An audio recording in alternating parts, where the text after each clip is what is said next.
तू सुणज मोहिंजा सॾड़ा कज मोहम्मद मोट आऊं अयां तुंहिंजे आसरे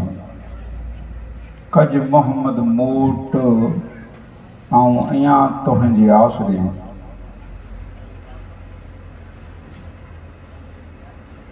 करणा डूंगर कांधणी जिते हीरे जा हथ जवेरी जे बाजार में माणक जा थींदा मट खोटा खतरी चे होते न हलदा उते चौकस थींदा मट जबल में जा झड़प ॾेई आहूं पजा कुयारे जी कांक ते इस जिंदगी के है दो जहां इस जिंदगी के है दो जहां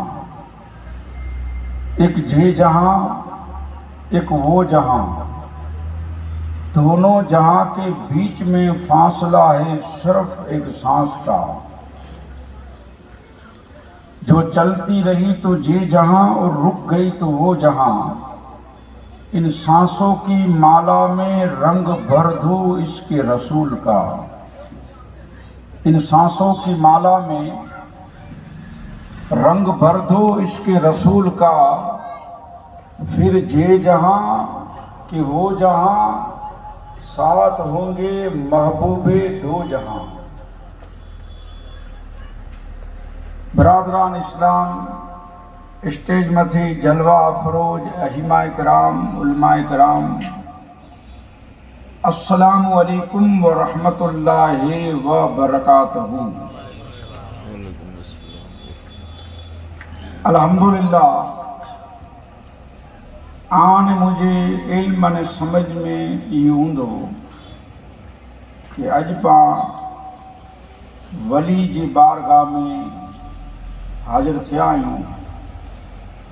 जिनजो उर्श अबू शाह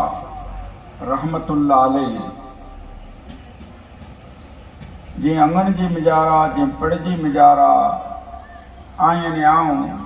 इन्हीं जी बरकतूं गिनेला सभई भावर गॾु थिया आहियूं। अल्हम्दुलिल्लाह आम मूं सभई पंहिंजो ईमान आहे कि जिते अल्लाह जा मक़बूल बंदा आराम फरमाइनि था उन्हीं जी मिट्टी पण अफज़ल उन्हीं जी जगह जिते आहे पढ़ इहे अफज़ल वॾी शान वारो अजमते वारो वॾी मान वारो तॾहिं जे आशिक़ भिटाई चयो आहे कि सारी रात जागी जिन यादि कयो या तो ईअं पण फरमायो आहे कि सारी रात जागी जिन लधो सुभान अवां पण सारी रात जागो था कॾहिं कॾहिं मस्जिदे में पण पंहिंजो ऐं अल्लाह वारे जो जागणो अबा इन में त घणे फ़र्क़ु मूं ने तो जो जागणो न किथे इन साईं सुगारे जो साईं सुवारा इहे पिया जागे पंखी सभु मचल हंज सदान डोबड़ा जॾहिं दुनिया आहे न इहे सुम्ही अने अल्लाह जा मक़बूल बंदा इहे जागे इन्हीं जी ज़िंदगी मथे आई नज़र कंदा त पहली चीज़ त इहा आहे कि अवली अल्लाह जी सॼी ज़िंदगी जेको गुज़रे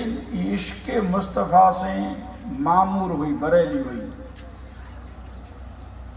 अने आने मुझी फितरत के जेको फितरत में आहिनि चीज़ूं इनके हिकिड़ी चीज़ बदलाए सघे थी उहा आहे इश्क़ मुस्तफ़ा जे आई गई रात आंजे गांव में जश्न हूंदो जा मस्जिद जे इमाम जे तकरीर में जुमे जो हज़रत सिद्दीक़ अकबर जी शान ऐं शौकत समाप्त फरमाया हूंदा कि हज़रत सिद्दीक़ अकबर अल्हम्दुलिल्लाह गारे यारे मुस्तफ़ा जंहिंजी आई हर हिकिड़ी अदा की ने रहियो उस सिद्दीक़ अकबर जो इश्क अल्हम्दुलिल्लाह जंहिं पण आई साबन सगोरे के नेरींदा तो इश्क मुस्तफ़ा से लबरेज नज़र अचींदो उनके दिल जी मुजारा इश्क मुस्तफ़ा जा समंदर जा मौजा हमेशा लहरों मारींदा रहिया हर को साहब पर सिद्दीक़ अकबर को शख्सियत आई जंहिंखे पां चवनि था गारे यारे मुस्तफ़ा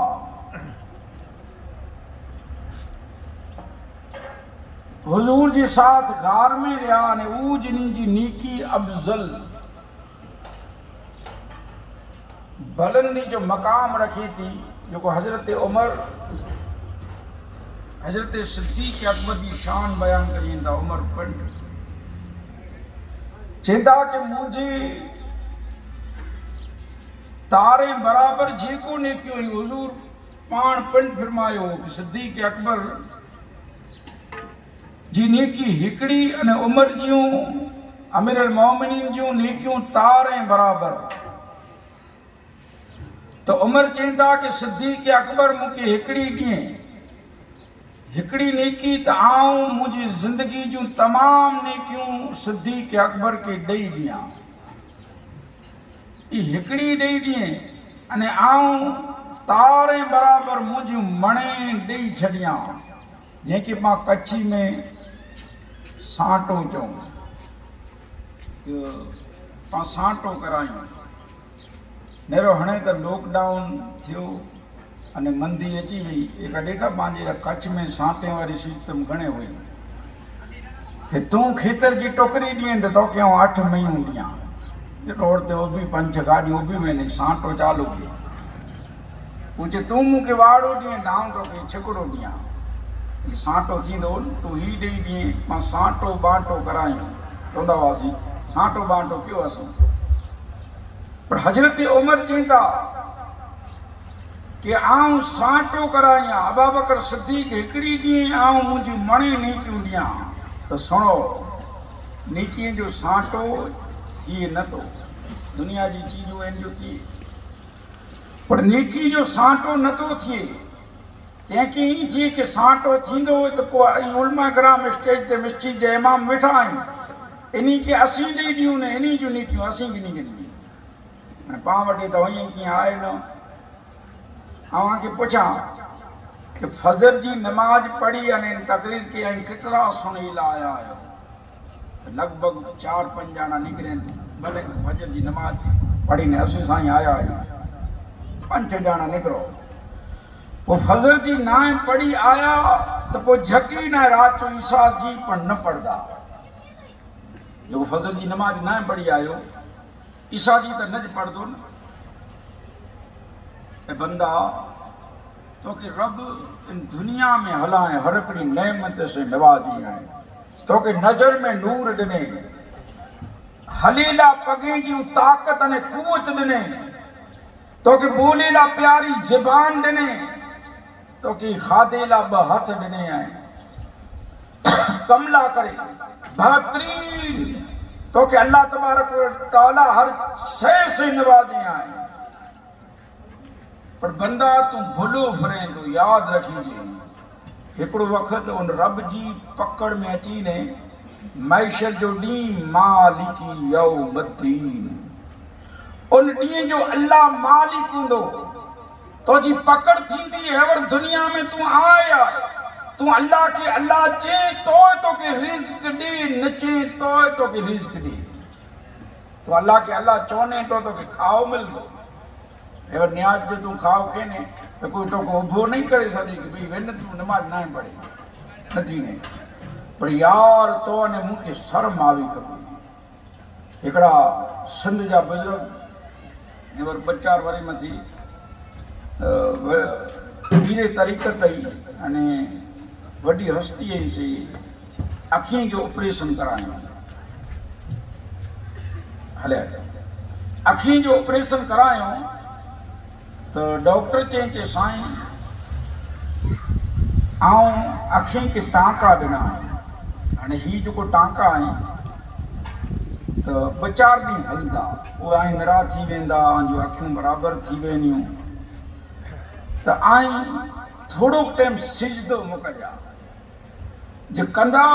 त अखी मथे वज़न अची वेंदो,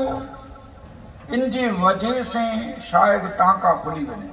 तकलीफ़ थिए। त आई सिजदो मुकजा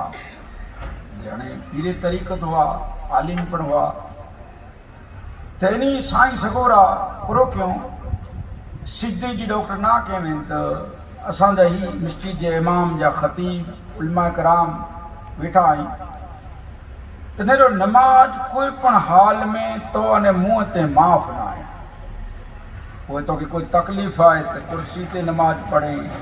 वेठी वेठी पढ़े, ऐसारे से पढ़े, पर नमाज माफ़ न आहे। त उन मूंखे कंठो लॻी त ॾिठो चवंदो मौलाना साहिब ॾिस चई कि मस्जिद में आए न त चवंदो कंठो लॻो हो, त हाणे कंठो लॻे तो नमाज तो आहे मुंहिंजी त नमाज ई न, त अचाणो न लॻो त घर में पढ़ी गल से न पढ़ाणी। एतिरे के आशिक़ चया कि सुता उथी पोख जैसी वट वलीर में वो थींदी सोका सोक तेरहारी हणदे हथड़ा। सड़ता खेडूत की कहो कि सुता उथी पोख जैसी वट वलीर में, खेडूत पोख कर पानी अची तो, ये कुदरती पानी आहे, निरो आहे, ये शिफा वारो आहे। ये बारिश ताबा इन जी फसल तो कहिड़ी थी भई पाण बोरे में जा पानी कटो, इन जी फसल अहिड़ी न थिए जेको चौमासे में थिए। चौमासे में फसल सुठी तो सॾ करे तो कि खेडूत खेत कर सुता उथी पोख जैसी वट वलीर में पो थींदी सोका सोक। पो जमीन सोकी वेंदी, पो तूं हर खणी न करे बिज खणी न माण्हू चई कि केॾा वञे थो चई खेतर पोखेला, त उहे चवंदा कि ऐं नादान हाणे त उहो पधरो अची वियो, हाणे त आसो अचे थो, हाणे पोख न थी। सुती वी तूं हाणे हारी हणंदे अथड़ा तो आशिक़ सॾ के कि ऐ जवान उथी गफ़लत जी निंदर में न पियो, मस्जिद में जानी आज़ान थी थी, अच जवान सिजदा कर, जवानी जा सिजदा फसल चौमासे मसल जी, चौमासी जी फसल सुठी ती जवानी जा सिजदा सुठा। जवानी जी बंदगी रब की प्यारी, फरिश्ता रश्क करी वेंदा जवान मथे, वुज़ू करे तो थधे पानी से उबो आहे मस्जिद जे वीचारा। अल्हम्दुलिल्लाह हाणे जवानी जी इबादत बंदगी सिजदा ये सभई सुठा, फसल चौमासे मसल जी, चौमासे में फसल सुठी है की जवानी की इबादत बंदगी सुठी है। पोइ थिए पूरो जवान हो तॾहिं ता ई नलीअ में जा नबरू न हो, सुबुह जो थी ने नली जा हेॾा कोठारे जा हेॾा ही जॾहिं नेरियूं तॾहिं इहे जवान शहरी में गली में बाज़ार में जिते तिते नज़र आयो, ऐं मस्जिद में अबा नज़र कोन आयो। पोइ थियो अहिड़ो जॾहिं थींदी सोका सोक, पोइ कमर झुकी वेंदी, अखियुनि में धुंधड़ापन पैदा थींदो, पोइ घूड़ा थकदा, हथ थकी पवंदा, यार शरीर सूक मारींदो, पोइ घर में पण न आड़दे कंहिंखे। अहिड़ो माण्हू कमाए ॾे न त्यास हूंदी त मिठो लॻे, पोइ कमाए न ॾे तॾहिं अबा नेरो डुबड़ो माण्हू आहिनि मणी खे खाई मारींदो न, ऐं वेझा सॻे को डुबड़ो हुओ सॻे जे करे त मोह न ॾींदो, न सॻो हूंदो त ओरखाण छिड़की जी ॾींदो, न पैसे वारो हूंदो त सॻो पण ओरखाण नजीब जी ॾींदो, त मुंहिंजो सॻो आहे। त पोइ जॾहिं कमाए जी ताक़त हली हुई त पोइ घर में पण तो जो मान घटी वेंदो। घरवारी ईअं चवंदी कि ॿार नथा वञो, जॾहिं ॾिनी थी तॾहिं इन पुछे पण नथी कि क्या खणी आया आहियो हज़रत, तॾहिं पुछे नथी। ॾिठा अॼु त मणी खे मूंखे अहिड़ो कोई 5-1000 रुपया ॾे दाम पड़नि कि जान जीजा कंदा इनके पुछा न क्या खणी आ, तो जी 500 जी हैसियत ने 1000 रुपयो दिए तो न मां पुछी न पी पुछी न आऊं पुछा न ॿियो कोई हाजी पुछी उचे जिजा कंदा बस रखी दे। पर खबर पोए पे जॾहिं पालारा में वञे तॾहिं खबर पए कि पैसा आया कयां थी, तॾहिं कोई व्याधि न कंदो। हाणे जॾहिं तूं कमाए नथो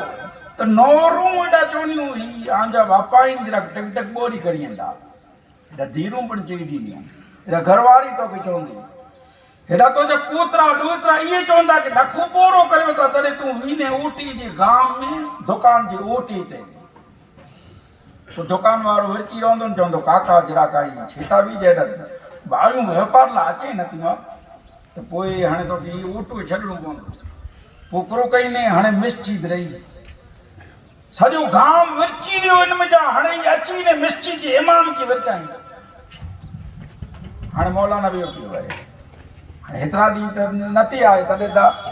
हाणे पिंड सॼी ज़िंदगी ईंच कढी छॾे हाणे पोइ मिसचीद में अची त वरी ॿिए खे चए थो निमाज़ नथा पढ़ो। तूं कई केतिरियूं पढ़े हुई, तूं जॾहिं तुंहिंजो किथे थाक न लॻो तॾहिं आए अल्लाह जी घर में त हाणे रब छाल रहम करे तुंहिंजा सिजदा क़बूल करे। उहो त गफ़ूर रहीम आहे, छाल तुंहिंजी सिजदा क़बूल करे, तुंहिंजी निमाज़ इबादत बंदगी क़बूल करे। ऐं लोगो साईं चवंदा बुज़ुर्ग चवंदा वेठे वेठे नमाज पढ़नि था 3 ॾींहं सिजदो न कयूं, 3 ॾींहं नमाज पढ़िया आहियूं पर ही ज़मीन मथे जेको लुत्फ़ आहे न सिजदो करे थो सीधी न रहे, उहो मज़ा न रहे। त 3 ॾींहं जा 4 ॾींहं मुसलसल इन सिजदो न कयूं, 4 ॾींहं साथ खाधो पण न खाधो न। तॾहिं इन जी औलाद पुछा कई कि वालिद मोहतरम आके डॉक्टर त असांजे सामने हीअं चए न वे कि न खेजा मानी मथे पाबंदी न लॻाए खाधे जी आके ना ना कि आके सिजदी जी ना कयूं, खाधे जी ना आके न कयूं ऐं खियो बुला नथा। तूं साईं चवंदा कि आउं खियां की मूंखे शर्म अचे थी सिजदो न खियां ने उनजो रिज़्क कयां, सिजदो न करियां अने उनजो रिज़्क कयां मूंखे शर्म अचे थी। ऐं लोगो पाण खे अल्लाह ॾींहं में केतिरे वक़्तु उनजी नेमत खियूं था, उनजो रिज़्क खियूं था अने सजदे जी तौफ़ीक़ अता नथी थी। पंखी सभु मचल हंज सदाई डूबड़ा यानी अल्लाह वारे जी बारगाह में अचो त खरा सजी रात सारी रात सुभान जी जिन जागी जाद कयो उन्हीं जो साबत लतीफ़ चवे मिट्टी लधो माल करोड़े कन सलाम अची इन जे आतण ते इन्हीं जी मज़ार ते ऐं नेड़ी जा असांजा ॿिया धर्म जा पण भाउ अल्हम्दुलिल्लाह इन्हीं जी मज़ार ते अची करे औलाद जी मंगणी करियनि था, जान में शिफा जी मंगणी करिए था, कमाणी में बरकत अचे तंहिंजी मंगणी करिए था। अल्हम्दुलिल्लाह त इन्हीं खे कुर्ब ईअं हासिल थियो आहे जॾहिं सजी रात अल्लाह जी जात में अने सीने में इश्क मुस्तफ़ा। हाणे हिकिड़ी ई चीज़ पर नोट करी जा कि कोई वली विलायत त्यां सुधी न मिलंदी कि हुजूर जो इश्क इन जे सीने में न हूंदो। अच्छा अर्जी कई थी कि सिद्दीक़ अकबर गारे यारे मुस्तफ़ा ने उमर ॾेखारियो सिद्दीक़ अकबर जी ज़िंदगी इन्हीं जी शान अने अज़मत के अबू बकर सिद्दीक़ जी नेकी उहा आहे हिजरत जी रात वारी यहाँ जी इल्म में आहे। अच्छा कि सिद्दीक़ अकबर पहलो गार में उतरिया आई अने हुजूर खे चयो कि आई उभी जा मुंहिंजा आका ताजदार अंबिया सल्लल्लाहु अलैहि वसल्लम आई उभी जा आऊं गार में रिज जारा खडाई इनके पहले नेरे गिना इनके साफ करिया। अबू बकर सिद्दीक़ पंहिंजी चादर से साफ क्यों इनके रिज मुंहिंजा गारा जारा हुआ खड्डा हुआ आंजे इल्म में आए आंखे सुञाणो ये कि आने मुंहिंजी फितरत है न कि बदलती कॾहिं जॾहिं सीने में इश्क मुस्तफ़ा हो। अल्हम्दुलिल्लाह सिद्दीक़ अकबर चादर से साफ क्यों गार वो डर जो को मजा हुआ इनकी चादर तोड़ी भराए वो हिकिड़ो डर जॾहिं वधियो थी तव्हांजे इल्म में अबू बकर सिद्दीक़ पंहिंजी एंडी रखी ॾिनो होॾा इनमें कोई चीज अहिड़ी हुई ज़हरीली त ॿाहिरां न निकिरी अचे अने हुज़ूर खे चवंदा कि हलिया असांजा मुबशरीन चवंदा कि पंहिंजो दिलि जेको आहे नी दिलि ई गार मिसल आहे इनमें जो कदाच रिझ आहे मुंहिंजा ॼारा आहिनि मुंहिंजा खडूड़ियूं आहिनि खपटा आहिनि तो हुजूर न अचींदा हाणे इनसे मुराद करो दिल जी मुंहिंजा हशद आहे बुग़्ज़ आहे कीना कपट आहे तो हुजूर तशरीफ़ न गिनी अचींदा जंहिं दिल में हशद बुग़्ज़ कीना कपट तो दिल गार मिसल आहे गार में रिझ हुई तो हुजूर न आया अबू बकर सिद्दीक़ साफ क्यों तो आया तो जरूर है इन दिल के साफ करी जी सिद्दीक़ अकबर जी मोहब्बत थी दी दिल में दिल थी वेंदो साफ वो हुजूर अचींदा तशरीफ गिनी अचींदा इन दिल जी मुजारा इतनी के आशिक चवयो कि कौन कहता है मोहम्मद मदीने में है गलत है मोहम्मद और आशिक के दिल के सीने में है हुजूर हीरा इजने साफ थी वेंदो न हशद बुग़्ज़ इमन दूर थी वेंदा अबू बकर सिद्दीक़ साफ करे हुजूर के घुरायो आन मुंहिंजो आका सिद्दीक़ अकबर जे गोॾे मथे आराम करी वेंदा हाणे हेॾा उन डर में सभु वेठो आहे से निकिरे जी कोशिश कंहिं केॾा निकिरे जो मार्ग न मिले हाणे हिन वीचारे कि हेॾा आडी आहे पेंडी हिन खे ईजा पुॼाई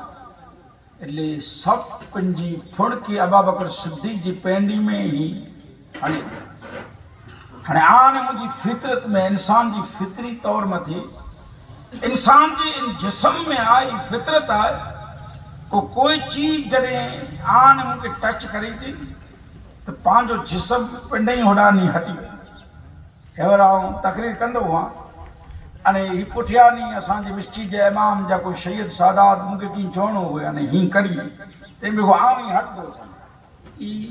ऑटोमेटिक पिनी आन मुंहिंजे जिस्म में थीरी रखे में आई आहे कोई पण कंहिंखे छिपंदो त माण्हू होॾां नी हटंदो कोई जानवर जिनावर जी शिकिल में हुई उनजो हथ उनजो पग उनजो बाजू होॾां नी हटी वेंदो फितरत में आहे मुंह ने आज अबू बकर सिद्दीक़ जरा सप पंहिंजी फोन विझे थो अबू बकर सिद्दीक़ जी पग जी तरीअ में जॾहिं फोन विधई त हाणे फितरत त आई आहे कि उन जगह मथी जिस्म हटणो खपे पर अबू बकर सिद्दीक़ सिद्दीक़ अकबर अबू बकर इनके दबाई पग जी हेॾा सप ईजा पुॼाए तीअं अबू बकर सिद्दीक़ दबाई ईंदा सुनो ए गुलाम मुस्तफा इन आशिक जा ए मुरीदो सुनो अबू बकर सिद्दीक़ की फितरत के इश्क मुस्तफा बदला वही तो फितरत के पग हटाणो पर अबू बकर सिद्दीक़ की फितरत के इश्क मुस्तफा बदला तने भिटाई केंदा कि सेवा कट समंड जी जित जड़ वहे तो जाड़ो सभी वहण सीण में माणक मोती लाल जे मलई मासो तब पुजारा थियन पुर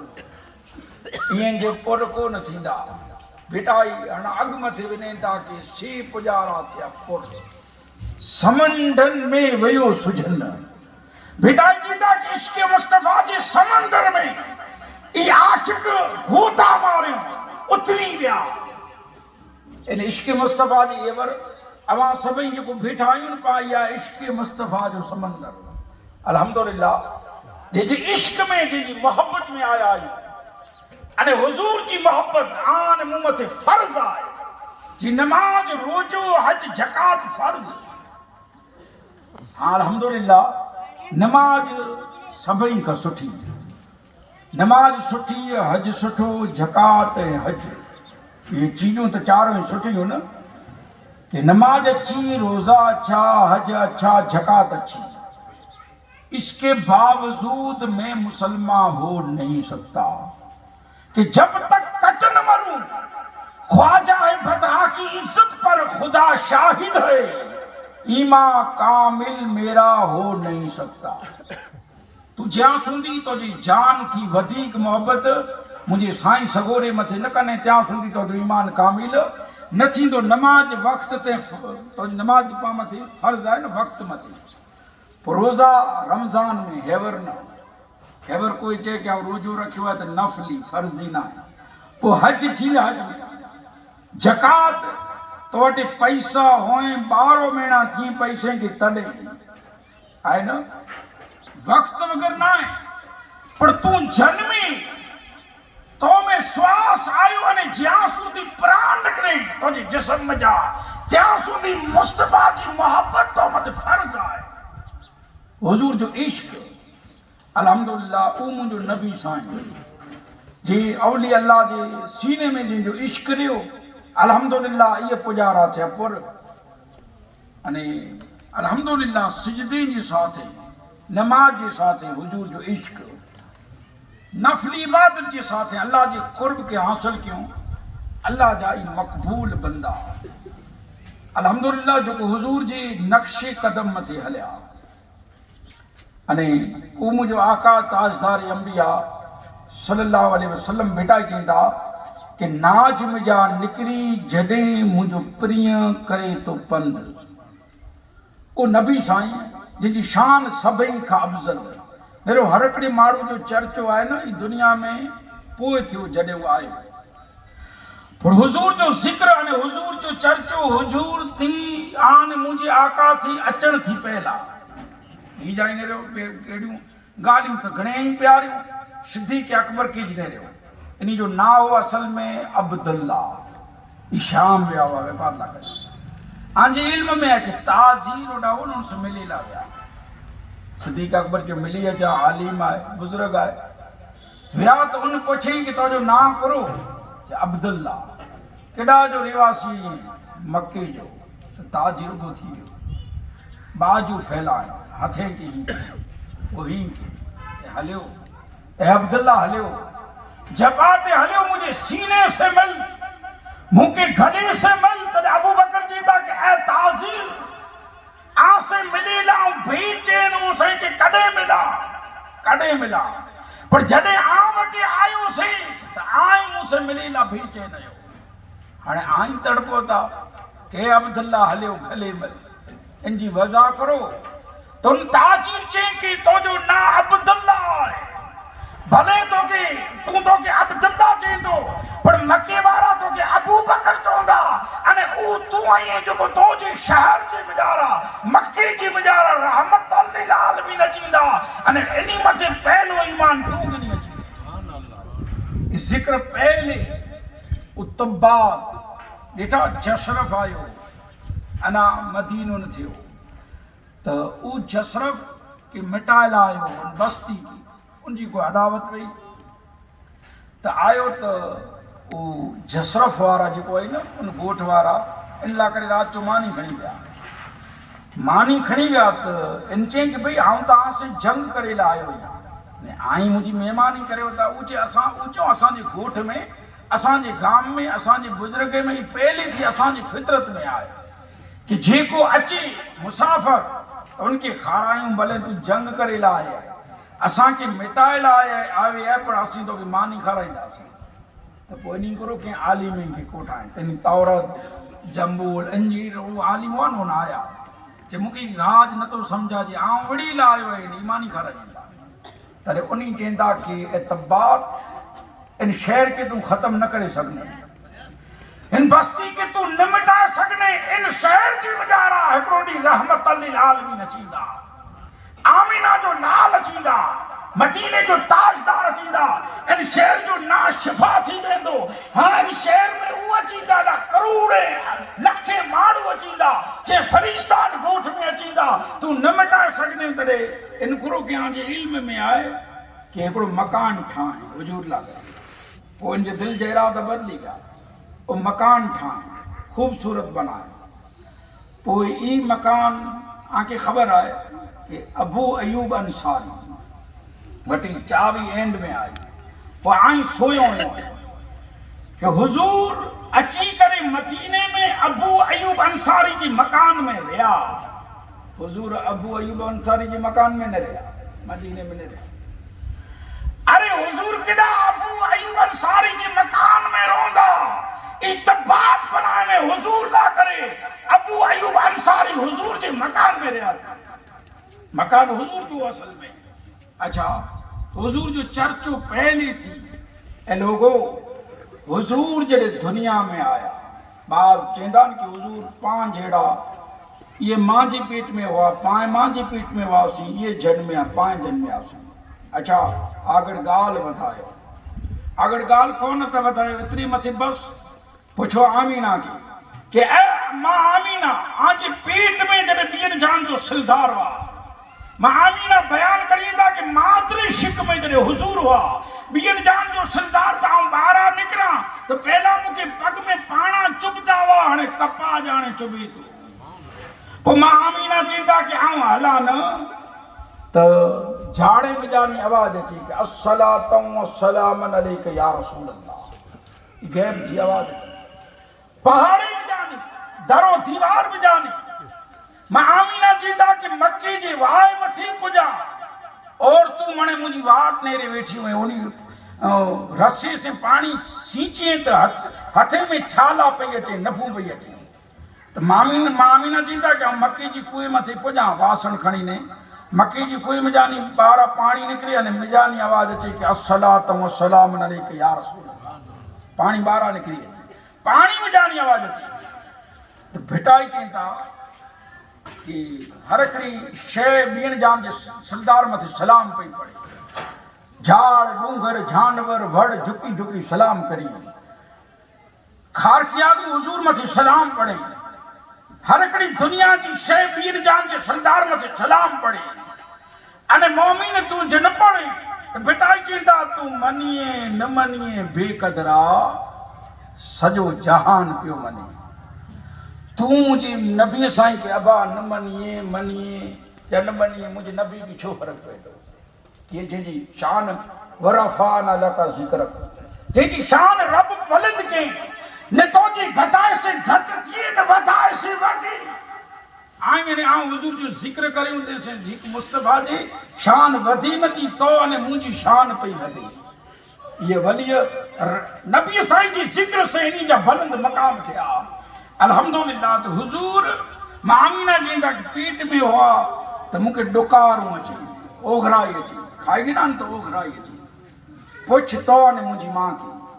कि जॾहिं आई ने आऊं पेट में वासी न तो उल्टियूं थींदी हुयूं। पोइ ॾिठा जॾहिं बच्चो पेट में आए तो औरत आमरी खेंदी या केरी खेंदी, इनकी उल्टी थी। मां आमीना चींदा कि मूंखे उल्टी नथी थिए, डुकार अचेंदा, ओघराई अचे, खांसी खाई गिरा। पोइ हुजूर रबिउल अव्वल सुबुह शादी की झन में आ, जॾहिं हुजूर जो जनम थियो रबिउल अव्वल सुबुह शादी। अने हुजूर जॾहिं जन में आ न, हर हिकिड़े बच्चे जो जनम हुए तो दाई अची अने पोइ इनकी बच्चे के खणी लिपिन जी बांह हुई न हथ जूं ई कपड़े की चढ़ाए कुला के इनमें जंतु हुई था। मां जी पेटा जन खून से आलूदा है, अखियों बंद हैं, ना भी बाहर है, इनकी कपेणी पे बच्चे के साफ सुथरो कहणो पे। मामीना चींदा कि हुजूर जो जन्म थियो न इतने दाई आगड़ आई, हुजूर की साफ करेला चावन के साफ करिए बच्चे की। इतनी बार में नींदा आई मथानी कि ए दाई आगड़ मोहम्मद जेके तू पाक करेला बने थी वो पूरी दुनिया के पाक करेला आयो, वो पूरी दुनिया के पाक कंदो। मामीना चीता कि हुजूर जी नाभि कपेली हुई, अखी में सोयरो, मथे ते तेल हो। हुजूर जन्मिया अने पहलो सिजदो क्यों आयो, जन्मिया आई न आने मुझो आका अने पहले सिजदे में विया ऐं लोगो हुजूर जन्मिया सिजदो। हुजूर मेराज ते विया तो पाना करे सिजदे जो तोहफो खणी आया। नमाज जो तोहफो तो मिलाद पर बनाइए, तो मेराज पर बनाइए तो पर यार सिजदो न तो। मेराज बनाइए तो अल्हम्दुलिल्लाह बनाए, मिलाद बनाए हुजूर जी। हुजूर जी इश्क वगर तमाम चीजों बेकार आई, नमाज रोजा हज जकात, हाँ ई पर्ची हुजूर जो इश्क खपतो है, इश्क के साथ हुजूर जो आशिक आहिनि अने बेनमाजी उन्हें थी आशिक कहिड़े कम जो चीजूं ॿ खपनि हुजूर जो इश्क नमाज जे साथ मुस्तफ़ा जी मोहब्बत इतनी आशिक चयो हुयो कि अली जैसी सरकार नहीं, नबी जैसी अदालत नहीं, जिनाना पंजतन से प्यार नहीं, उड़ाधा कलमा पे एतबार नहीं। जो को पंजतन से प्यार न तो करे अल्हम्दुलिल्लाह पा 4000 की पण मनियूं था, पंजतन से पण प्यार आए, अल्लाह के हिकड़ो समझो था, अल्लाह जी रसूल के अल्लाह थी जुदा न था समझो। तेरे आशिक चींदा कि मैं जानता हूं वो अक्ल वालों, मेरा मोहम्मद खुदा नहीं है, मगर दिलों पर ये नक्श कर लो कि वो खुदा से जुदा नहीं है। हाँ, अल्लाह जी रसूल के अल्लाह थी पा जुदा न था समझो। अच्छा, हुजूर आया दुनिया में इन रीति पांच इल्म में है कि दाई हलीमा आया, पांच मौजू अवली अल्लाह में थे। अच्छा, इनके आगड़ बतायूं को अचो अवली अल्लाह जी बारगाह जी में जा रहा दाई हलीमा आया अंज सुन लाई हमेशा ईद मिलादुन नबी जी मौके मथे आया काबतुल्लाह जो तवाफ कियो हज़रत अस्वद वटे उबा। दाई हलीमा चींदा कि हज़रत अस्वद है न ई काबे में जानी अलग थे, हुजूर के बोसा दिने पाचो उन जगह मथे हज़रत अस्वद जिन जगह जी हुई उन मथे वो फीट थी गयो हुजूर के बोसा दिने। हाँ, हुजूर दुनिया जी मुजारा तमाम जा मुझो आका जिंदा क्या एहसान चुकाए छड़ियो है मणी जा सिवाय सिद्दीक़ अकबर यां जे इल्म में हूंदो हुजूर जिंदा इन जे सिवाय मणी जा एहसान चुकाया है। हाँ, जडे आन मुझो आका हाँ पिंड अल्लाह जी घर खाना काबा जो तवाफ करींदा तने हज़रत अस्वद वटे आन मुझो आका उभी अने जिंदा कि ए अस्वद तो जो एहसान है मूं मथे आउं निंडड़ो हो मां दाई हलीमा जे हथे में हो तॾहिं तूं मूंखे मीठियूं ॾिनी बोसा ॾिनी चुमी तो जो एहसान है आउं चुकायां। अरे हुजूर एहसान किन रीति चुकायो अस्वद जो ऐं लोगो आए ने आऊं आने मूं मथे हुजूर जा एहसान करोड़ ऐं लखे जो को गार जी मिजारा हुजूर 3 ॾींहं मां फातिमा आया अबू बकर सिद्दीक उमर उस्मान अली आया हुजूर सर सजदी में था नथा खड़े सर सजदी में जानी नथा खड़े केला मुंह अने तोला मां फातिमा के अचणो पियो अली कोठे आया साथ में हसन अने हुसैन आया केला करे उम्मत तो अने मूला करे कसम रब जी हुजूर घरे आया तो मां आयशा के चेंदा कि मुझी धीरू नथी ॾिसंदी मुझी धीरू हुजूर चेंदा कि ॾिसजे नथी फातिमा रुकैया कुलसम जैनब तो चेंदा कि ए हुजूर आंजी धीरू आई त घर में पर पांजे घर में 3 ॾींहं थी विया फ़िकर ने फाका आई त आई उन्हीं जे चेहरा नेरे न सघंदा आन मुझो आका मां फातिमा के हकल क्यों सीने से लगाया बीबी जैनब आया कुलसुम आया आन मुझो आका आंगन में कोठी भी नहीं था एक झाड़ हो सुकेलो इनके हलाया चेता फातिमा इनजा पन चुंडी गिनो इन्हीं पने के पानी में विझी ने खियो हुजूर जी घरे फरिश्ता चेता कि या अल्लाह ये तो जो प्यारो महबूब ओ महबूब आए कि जितना पर नबी इन दुनिया में आया उन्हीं जो कि अल्लाह तू राजी थी ये असी कयूं मूसा जी दा के रब तू की राजी थी ने ईसा जी दा रब तू की राजी थी ने नूह जी दा रब तू की राजी थी ने तू राजी थी ई कम असी कयूं ई तो जो महबूब हुआ जी कि तू जे तो के ए महबूब तू की राजी थी सुभान अल्लाह खुदा की रजा चाहते हैं दो आलम खुदा चाहता है रजाए मोहम्मद जेला को कबलो बदलाए चढ़ी ऊ तो जो महबूब मूसा करे मनो सलवा उतारे मेवा उतरिया मूसा जी कौम बनी इसराइल जे ही खेणो है ती उतारो हेडा तो जो महबूब जी करे फिकर फाका अल्लाह जो हुक्म थियो कि ए फरिश्ता ए नूरी मखलूक आ मुझी महबूब जी बात नेरियां तो कि लब खड़े हले नेरियां तो मुझो महबूब कड़े दुआ मांगे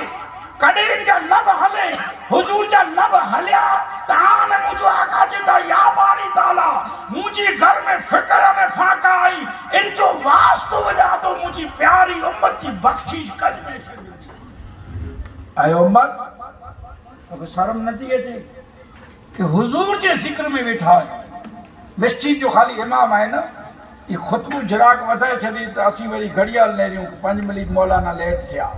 5 मिनट तकरीर आए केड़ा जराक वधी वई तो असी घड़ियाल नेरियूं कि हुजूर जी इश्क में वेठा है इश्क मुस्तफा जे समंदर में आई कि थोड़ा वधारे हलाए जिक्र में घड़ियाल नेरा जे तो आई ने आऊं खावे मथे वेठा सी कदे नेरियासी घड़ियाल के हाणे 17 मिनट थी वई हाणे न खाधो नेरियासी देगी जो देगू खोटी वई पर घड़ियाल न नेराण असांजा मौलवी जराग मस्जिद में वरी इन्हनि खे नोटिस दे ए वफ़ादारो असांजे मस्जिद इमाम जी कदर करियो मेरे हेवर हिकिड़ो वाक़िया सामने आयो आंजे बच्चे के आई अल्हम्दुलिल्लाह डॉक्टर बनायो ऑफिसर बनायो इंजीनियर बनायो वकील बनायो हुजूर पर ना क्यों आन मुझो आका चौन कि इल्म ला करिया कि चीन को ला न वेणो खपे हाणे चीन में मदरसा नहीं पर हुजूर कने इल्म जी गाल क्यों डॉक्टरी जो साइंस जो इंजीनियरिंग जो इमण इल्म है आंजे बच्चे की जा इल्म रखो तो दीनी पण दुनियावी पण बोय इल्म से इन्हीं के नवाजियो पर हाणे वधारे गुरु थी तो घणे इंग्लिश स्कूलों खुली हुई बणी की पंजे बच्चे के अल्हम्दुलिल्लाह पढ़ायो साथ में पढ़ायो जे इल्म हूंदो जबर ऑफिसर हिकिड़ो उन्हनि जो पीउ मरी वियो वॾो अधिकारी हो इन जो पीउ मरी वियो त जिनाजे में माण्हू शामिल थिया पोइ जिनाजा नमाज जो वक़्तु थियो त कब्रस्तान वटि पुगा पोइ जिनाजो रखी में आया मस्जिद जा इमाम आया हाणे जिनाजा नमाज त लॻभॻि मस्जिद जो इमाम को पीर को सैयद सादत पढ़ाईंदा हुए न जा मरी वियो बापा कुमा कुक त पोइ तव्हांखे मियाँ जी मौलाना जी बावे जी ज़रूरु पोइ पए ત્યાં સુધી તો ન પેન બાકી જરૂર ડેટા हिकिड़े ठिकाणे के मरी वियो हो त सुबुह સુધી जी जनाज़ा नमाज़ लाइ दौड़िया ते कोई मियाँ जी कोठे अचो त मियाँ जी कोई फ्री न हुआ त हिकिड़ो ॼाणो निकिरियो जहांजे गांव में त सुबुह जो मरी वियो आहे न साइंस हूंदी अञा दफ़न न कयूं जनाज़ा नमाज़ पढ़ाए वारो कोई मिली नथो अचे आऊं पढ़ाए ॾियां हिन में गुरो थियो अचो पुठिया तो उनके अल्लाहु अकबर अल्लाहु अकबर अल्लाहु अकबर अल्लाहु अकबर तो ॿियो चए चुप थी चे हेॾी वार अल्लाहु अकबर 35 त थियूं अल्लाहु अकबर 35 वक़्त के हेॾी न वे एतिरी त असांखे ख़बर आहे हीअ अल्लाहु अकबर मंडी आहे हीअ चए चुप थी त वरी चए अल्लाहु अकबर ॿियो चए 40 थियूं चए चुप थियो आ मणी जी पढ़ायां थो वाह के जनाज़ा नमाज़ नथी अचे तो वो खादो ने तो हाँ जनाज़ा नमाज ला मौलवी असांखे टटाणे मौलाना जी ज़रूरत पे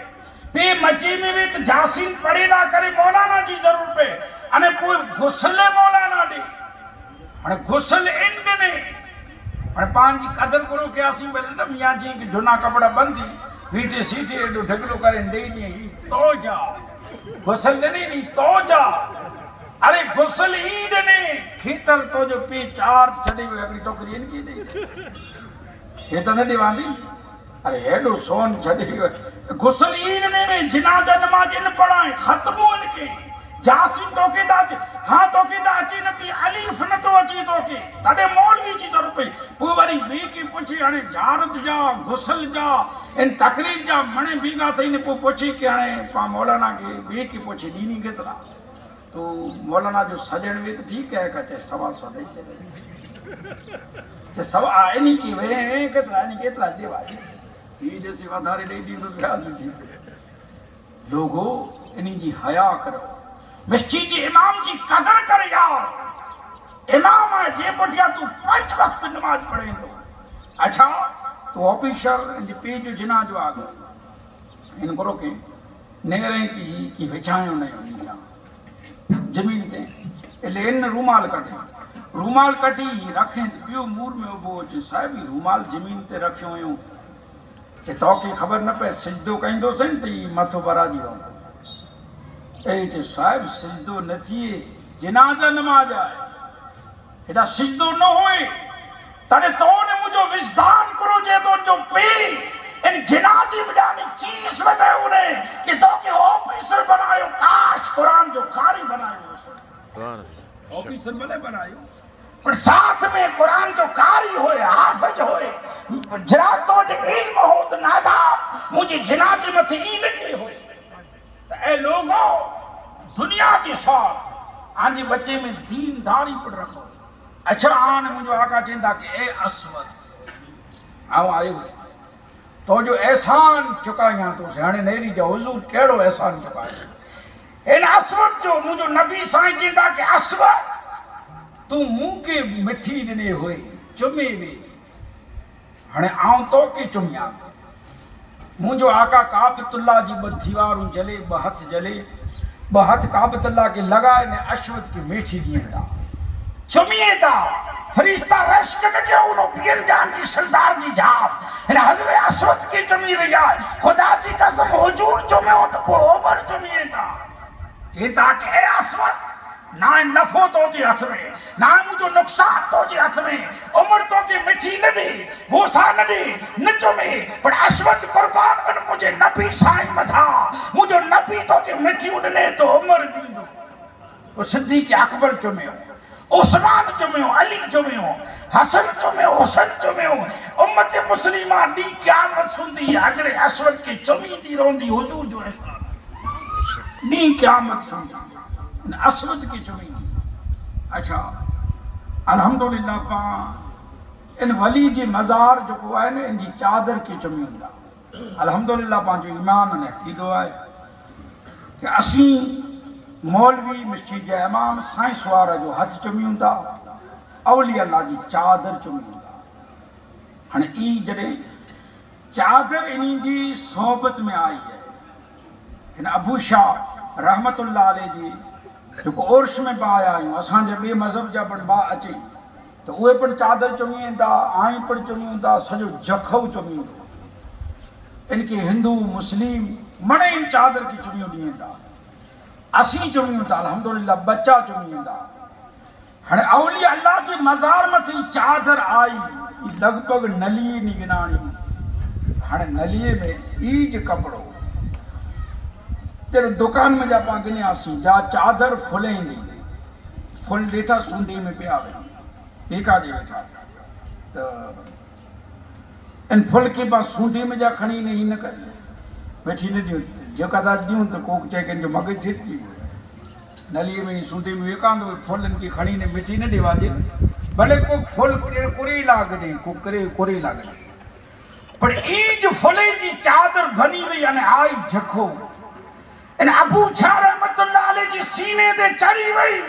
तन जखों वारा तमाम इनके भूसा दिए था। इन कपड़े के जड़े नलिए जे बाजार में विकांदो हो कोई ताके में जा कढी ने मिठी न दे, कॾहिं कपड़ो कुरे लावे होते, कॾहिं कुरे लावे होते। अॼु अवली अल्लाह जी संगत में आयो आहे तॾहिं जखों वारा इन चादर के भूसा दिए था, मिठी दिए था। तन चादर के पुछ इन फुल के पुछ तो जवाब मिलतो कि जब तक न भीगे थे कोई पूछता न था,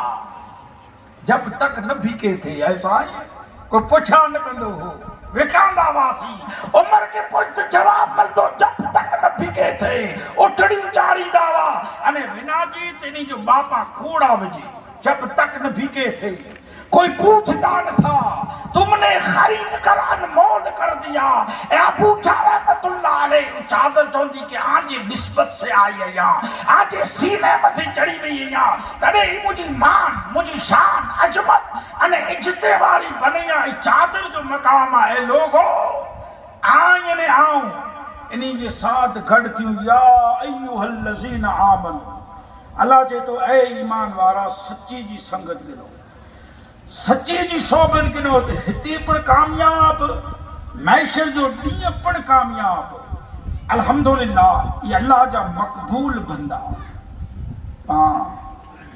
होॾा हेॾा नज़र करी सिंध जी अल्हम्दुलिल्लाह मकली जी कब्रस्तान में 1.25 लाख वली कामिल सुठा आहिनि। वो पंहिंजी इन कच्छ जी सरज़मीन मथे औलिया अल्लाह जो फैज़ ज़ारी विशारी आहे। लखे वली हेॾा कच्छ में सुठा आहिनि अल्हम्दुलिल्लाह। जी भेटाई घोट रहमतुल्लाह अलैह ही सिंध में सुठा आहिनि औलिया अल्लाह जंहिंजा अल्हम्दुलिल्लाह जे अबड़ासे में त घणे सिंधी जा माहिर आहिनि अने इन ज़बान सां की मोहब्बत आहे। तो भेटाई घोट रहमतुल्लाह अलैह जी बैत के समझणो अबा ॾियणो ही अघरो कमु आहे, ॾाढो कमु आहे। हीअ सवलो कमु न आहे। घणे ॾाढी चीज़ आहे भेटाई जी बैत के समझणो ने भेटाई जी ज़िंदगी के समझणी। कॾहिं कि तूं यार इन अखियूं ई न ही तो वारी इन से मोने सूफ़ीअ के कॾहिं दिलि जी नज़र से ने अल्हम्दुलिल्लाह। भेटाई घोट अवां जे इल्म में हूंदो कि ठठे आया हुआ अने मखदुम हाशिम नंगर ठेठवी अल्हम्दुलिल्लाह। जेके भेटाई घोट ज़बान ॾिनी हुई अने इनके छेलो पाणी पिणनि ॾिनो जॾहिं इन दुनिया में जा विसाल कयूं ही बोए वॾी शान वारा हुआ अल्हम्दुलिल्लाह। अज़मत जो मक़ाम रखदा हुआ। तो भेटाई घोट रहमतुल्लाह अलैह जॾहिं इन मस्जिद में आया न तो अबा साथ में अवां जे इल्म में हूंदो कि कुत्तो हूंदो हाणे कुत्तो वठी आया अने उन मस्जिद में आया तो भेटाई जा जेको पग में चप्पल न हुई अहिड़ो सादो सिधो लिबास हो अने कुत्ते के मस्जिद जी गेट ते बंदि हो। मुंहिंजा डिरी विया तो मखदुम शाह खे माण्हू चयूं कि हिकिड़ो कोई दरवेश हलियो आयो आहे पग में चप्पल न आहिनि साईं कुत्तो खणी आयो आहे। उन्हीं पुछियो चई ही भेटाई तूं कुत्ते के भेगो फराई तो उनजी वजह करो साथ में कुत्तो तो जी हुई। तो भेटाई सगोरा चींदा कि कुत्तो ना साईं मुझो नफ्स आ हेडा नफ्स के मस्जिद के गेट ते बंदी आयो या अने भेटाई रहमतुल्लाह अलैह उन मस्जिद जी मिजारा कि वली काबिल जदे ज़हर जी नमाज पढ़ाए कि साईं चींदा कि ज़हर जी आज़ान थी न तो तू नमाज पढ़ाए। मखदुम शाह चींदा कि तू पढ़ाए तो ॿिया वणे चयूं कि हाणे इनके नमाज जो चए तो अचींदी हूंदी कि न अचींदी हूंदी। એટલે भेटाई घोट तो ओड़ा मेहराब में उबा उन मस्जिद जी में जा रहा है पुठिया तमाम जमाती उबा इन चयो अल्लाह अकबर करे पहलो सिजदो काबे ॾियां कयो अने ॿियो सिजदो भेटाई काबे ॾियां न कयो। भेटाई जेको मेहराब हो न हिकिड़ो काबे ॾियां हिकिड़ो उतर ॾियां पर्व ॾियां पश्चिम ॾखण भेटाई जॾहिं ही सिजदा बदलाइनि तो मणे जेको पुठिया हुआ न नमाज तोड़े छॾियो अने थींदी न काबे ॾियां रुखो भेटाई जो फिरी तो मणे जॾहिं नमाज तोड़े छॾियो मणे हलिया विया शयुनि जी विचारा भेटाई सलाम फेरियो तो को नज़र न आयो। तो भेटाई चवंदा मखदुम शाह ई सभई जमाती ये माण्हू जे मूं पुठिया नमाज जी नियत करे उभा हुआ तो जिजा हुआ हेर तो हिकिड़ो ॾिसाजे न तो जे साईं ॾिसां थो कयां तो वारा सजदा तो कोई पूरा न के हिकिड़ो त उतर ॾियां पियो वे ॿियो त पूर्व पश्चिम ॾखण पिया त साईं भेटाई नमाज थींदी कीअं नमाज उन जी अबा को थई न एतिरे मण मस्जिद छॾे ॿाहिरि हलिया विया। तो मखदुम शाह के भेटाई चवंदा कि तो जी नमाज थई कि मुंहिंजी थई चए त तो जी थई न इन्हीअ मिणीअ जी की न थई तो जी नमाज थई वई ते इन्हीअ सगोरे जी की न थई जॾहिं इन साईं ॿुधाए थो कि ऐ भेटाई सुण इन्ही जॾहिं नमाज पढ़िया थे तो इन्ही जाहिरी नज़र से ने रहियो थे तो इन्ही जी नमाज न थई मूं जाहिर नज़र से ने रहियो तो मुंहिंजी नमाज न थी थई वो इन अखड़ियुनि के साईं बंदि कयो ही जाहिर रही न इनके साईं बंदि कयो पोइ दिलि जूं खोलियो पोइ दिलि जूं खुलियूं तो साईं तन जूं खुलियूं पोइ मन जूं खुलियूं जॾहिं इन्ही अखीअ से ॾिठो भेटाई घोट तो तूं ठठी जी मस्जिद में को नज़र न आए काबे जी विच नज़र आए जॾहिं इन अखीअ से ॾिठो तो पोइ हित कोन हुए तो हुत हुए तो अल्हम्दुलिल्लाह ये असांजो हिंदुस्तान ये असांजो मुल्क जगह जगह मथे औलिया अल्लाह सूफी की मज़ारूं ऐं इश्क मुस्तफ़ा से इन जी इश्क से हिंदुस्तान के हर कूड़े मथे औलिया अल्लाह जी मज़ार नज़र अचींदी चमकदी दमकदी नज़र अचींदी जैसे हर हिकिड़े धर्म अने मज़हब जो माण्हू जैसे मोहब्बत करे तो वो असांजे हिंदुस्तान में हिकिड़ी शख्सियत जंहिंजो नाम आहे आला हज़रत जंहिं असांखे इन मथे फ़ख्र आहे अल्हम्दुलिल्लाह वो आला हज़रत इमाम अहमद रज़ा वटि हिकिड़ो इंग्रेज आयो। इंग्रेज अची ने चई कि आला हज़रत तूं ॻाल्हियूं त घणे सुणाईं तो तुंहिंजे महबूब जूं, कहिड़ियूं प्यारियूं ॻाल्हियूं आला हज़रत क्यों कि हाजियो आओ शहनशाह का रोजा देखो, काबा तो देख चुके काबे का काबा देखो, खुदा की रजा चाहते हैं दो आलम, खुदा चाहता है रजाए मोहम्मद। यानी अशारे के आला हज़रत जी नाते कलाम के खाली सुनो पांजे रूह में लिज्जत अचे, ईमान में ताजगी पैदा थी। आला हज़रत तू चए तो जी नबी साईं वटि इल्म ग़ैब है, अल्हम्दुलिल्लाह असां मणी जो ईमान है। आला हज़रत चईं था कि अल्लाह ने रसूल को वो ग़ैब दिया है, रहते हैं मदीने में मगर सबकी खबर है। रहे तो हेड़ा पर हुजूर के मणे खबर आए कि मदीने में रहे था पा गुनेगार जो हाल छो है बा नबी साईं की सब आए खबर। हाणे गुनेगार भले बणिजे, हुजूर गुनेगार की शिफ़ात कंदा, पर याद रखी जो मूं अने आंजो नबी आई न कमीने इंसान की शिफ़ात न कंदा। गुनेगार भले ऊंधे पर कमीनो मुंह बने, गुनेगार अने कमीने में घणे फर्क आहे। शिफ़ात थींदी एतिरे जांजे सामे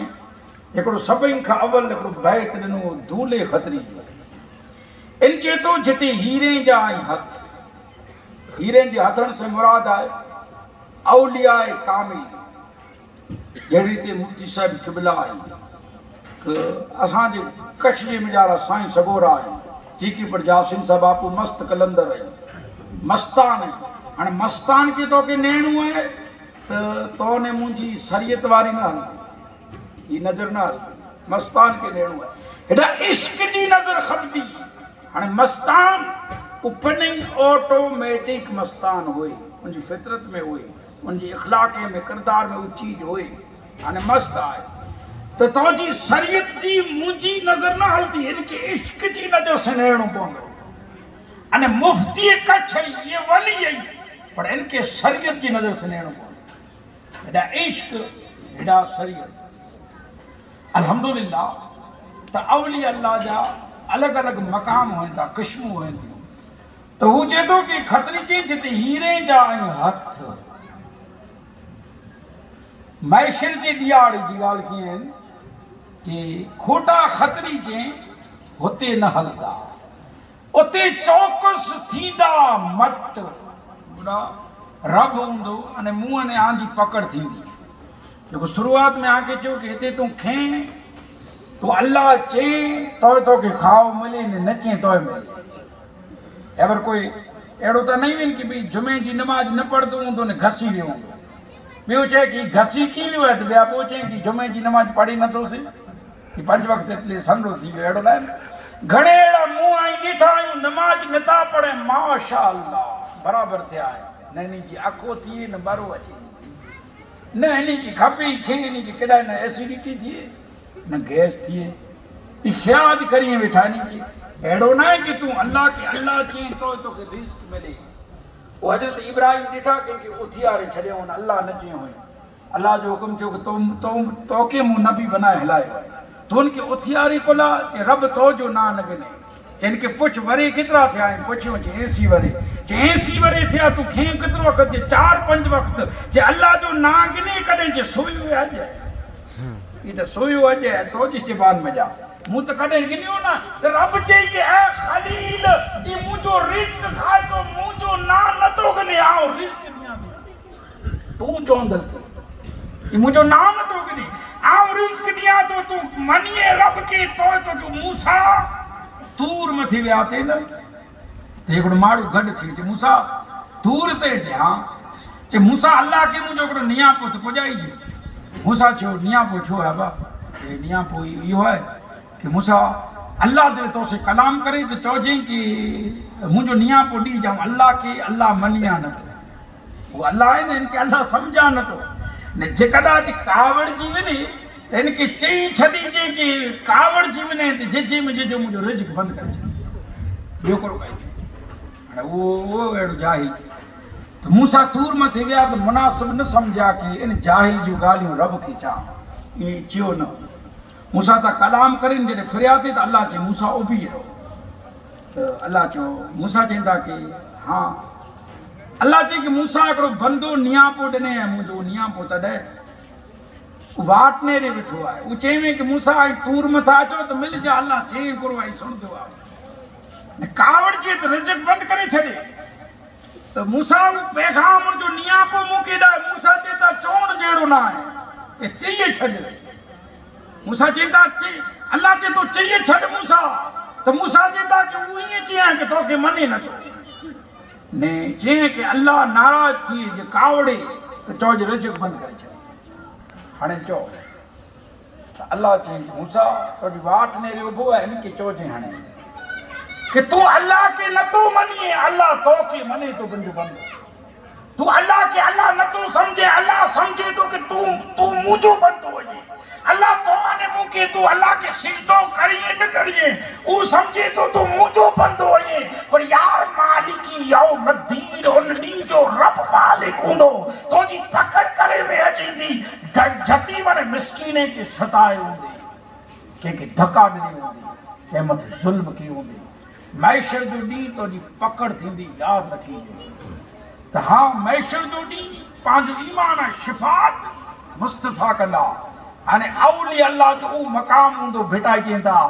चामत मोहबत रखी दिलि में इन जी मोहबत हुजूर जी इश्क जी मोहबत रब साईं जा सिजदा जेको दिलि में रखिया हूंदा दुनिया खे न वताइण ॾिठा घणे अहिड़ा हूंदा कि दुनिया खे वताए ला नमाज वो कोई न ॾिसंदो हुए तो न पढ़े उनके वताए ला बस घणे नमाज पढ़े आईने आऊं ॾिसो तो उनके अफ़सोस थिए कि ॾिठे मेरे कोई ॾिठे न वो असर ला वियो न कोई न ॾिठे तो वरी ॿिए बोतल ॼाणे कि चए कि मस्जिद में वियोसीं पंखो चालू ऐं बंदि कयो पाण ख़बर पई विया नमाज पढ़ी आया तो इहे जीरो पोइ बेटा चवंदा कि उन रब है उन वटि हिसाब न कंदो सारी रात सुभान जी जागी जिन याद को उन वटि हिसाब न हूंदो उ सीधा जन्नत में तो फरिश्ता चवंदा या बारी ताला इन से हिसाब न तो अल्लाह चवंदो कि आउं इन से हिसाब कहिड़ो करियां ई मूं से न ये अल्लाह जा मक़बूल बंदा रब से हिसाब ना क्यों तो ने मुआरो हिसाब हुए तो कि फजर पढ़े असर मगरिब ईसा देखो इधर इतना तवाफ इतना दुरूद इतना नवाफिल पर अल्लाह जा मकबूल बंदा रात आई सजदे में सुबह थी गई अल्लाह से एकड़ी कच्ची में कहवत है कि जारे से केड़ी जारी केड़ा कच्ची में कहवत है कि जार से जारी उनमें उनसे लिखा न हुए तो उन्हीं जो मकाम ही हुंदो अच्छा वो अंग्रेज आला हजरत की चए तो कि ए आला हजरत तू चए तो कि मुझो नबी ई के हू के हर हिकिड़े नबी की चीज जी ख़बर आहे हर हिकिड़ी जी भाषा जाने तो में हिकिड़ो कमाल आला हजरत जो अंग्रेज चए तो कि तो में हिकिड़ो कमाल अने अंग्रेज जे हथ में बंदूक आहे खूटी न वई ॾेढा बि सुञो आहियूं कि अॼु जा असांजा जवान जे मथी खरेखर माइतरे की नज़र रखी जहिड़ी आहे कि जज्बात में कमु गिने केॾा गाजीपुर जी मीड़ मिजानी बंदूकड़ी हिकिड़ी गिनी आया वञे हिकिड़ी डुंडकी ने हाणे गाॾी में रखी ने जो स्टेटस रखे कि सरकार सारी अपनी है पालारा में बि उन्हें कोई पुछाए नहीं करे पोइ जा माइतर अचे हाणे कीअं करियो बाबा ऐं हाणे करियो कि साईं हाणे मौलवी ऐं गाम जा अग्रेसर हाणे कीअं करियो त टेम न आहे हेॾो कंहिं वटि कि इन पुठियां फिरे ऐं जवान मथे ध्यानु ॾे माइतर अच्छा तो उन वटि बंदूक कोई नहीं असली हुई उनके हाथ में आए वो चए तो कि आला हजरत तू चए तो कि मुझो नबी ही के हू के तू करो करे सके आला हजरत जी इन दिल जी मिजारा आई न इश्क मुस्तफ़ा जी समंदर जी लहरों पर आला हजरत हुजूर दा आशिक दा हुआ अल्हम्दुलिल्लाह आला हजरत जी दा अंग्रेज की उन बरेली जी जमीन मथे कि अंग्रेज तू जो आऊं करो गया हुजूर जो गुलाम आशिक कहता कि उनके गदा जब भर देते हैं सहाना जमाना की झोली, इस पार का जब जे आलम है उस पार का आलम क्या होगा। आला हजरत अंग्रेज की चेता कि तू चो आऊं करो करिया, तू चो आऊं की न करिया, तू चे ही करिया। वो अंग्रेज बिचारे तो नेरे तो जमीन की होड़ा होड़ा नेरे आसमान दिया नेरे तब कूंजू उड़ियूं आसमान में ब कूंजू हुयूं, हिकड़ी कूंज आगड़ आए, बई कूंज पुठिया आए। वो पंहिंजी ॿोली बोले तो अंग्रेज उनकी नजर करे चए तो आला हजरत की ही चो वो आगड़ कूंज वञे थी अने जो पुठिया वञे थी ये अगली कूंज के को चए थी। बस ई तू चे ॾींहं थी हथियार फगाए नेड़ा तो जे आका ताजदार अंबिया सल्लल्लाहु अलैहि वसल्लम मथे आऊं कलमो पढ़ी छॾियां, इस्लाम में अची वञा एतिरो चईंदा आहिनि। आला हजरत जी मोहब्बत जोश में आई, चेता अंग्रेज चे परो तो ऊंचे तो के आगली कूंज पुठली कूंज वनी थी, पुठिया कूंज अगली के को चेती। आला हजरत चेता सोण वो अगली की चेती के हरे हरे हल, वो अगली की चेती स्पीड में महल हरे हरे हल, ए हरे हरे हल मुंहिंजी पख में कंढो आहे, पख फड़फड़ा जे नथा आओ स्पीड में हली नथी सघां, तू हरे हरे हल त आऊं तोखे रसां, साथ में हलो वो बेगियूं हलो। अंग्रेज जे हथ में रिवॉल्वर हुई न, बंदूक जो ठका कराए कूंज की, बस आई जमीन मथे पुठली आई जमीन मथे इनके ऊंधी के पख नेरे त मुंहिंजा कंडो, पख में नजर के कंडो तो वो अंग्रेज रिवॉल्वर कहा करे पख के नेरे कंडो ॾिठे इनजे ज़बान मथे आयो अशहदु अल्ला इलाहा इल्लल्लाह मुहम्मदुर रसूलुल्लाह। उनके गदा भर देते हैं शहादा जमाना की झोली, इस पार का जब जे आलम है उस पार का आलम क्या होगा। ये अल्लाह वाले की शान है। अल्हम्दुलिल्लाह त आए ने आऊं जिनजी इश्क ने मोहब्बत में आया आयूं, जिनजी पर कांटेक्ट में आयूं, जिनजी खानका से पांजो वाबस्तो आए तो यार हाँ इन्हीं जी खानका से पर वाबस्तो रख, अल्लाह जे घर मस्जिद से पर वाबस्तो रख। वाखुर दावाना अल्हम्दुलिल्लाह रब्बिल आलमीन।